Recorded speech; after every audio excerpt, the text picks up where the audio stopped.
धनादेशाचा एका ठिकाणी गैरवापर करण्यात आलाय। भुसावळ या ठिकाणी एका व्यापाऱ्याची तब्बल विश्वासानं धनादेश दिल्यानंतर 25 लाखांची फसवणूक या व्यापाऱ्याची करण्यात आली आहे। त्यामुळे इथून पुढे कोणताही व्यवहार करत असताना सावधानता बाळगणं आणि सतर्क राहणं गरजेचं आहे, या उदाहरणावरून स्पष्ट होतंय। जिल्ह्यात आर्थिक फसवणुकीच्या घटनांमध्ये वाढ झालेली दिसते। ऑनलाईन फसवणुकीचे प्रकार यामध्ये घडत आहेत।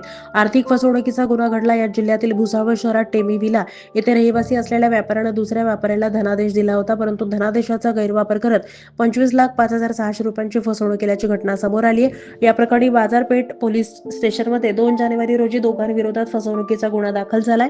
आरोपीच्या विरोधात कडक कारवाईची मागणी करण्यात येते। आदिल रुसी कविना वय 57 राहणार टेमी विला भुसावळ हे आपल्या कुटुंबासह राहतात। व्यापाराद्वारे उदरनिर्वाह करतात।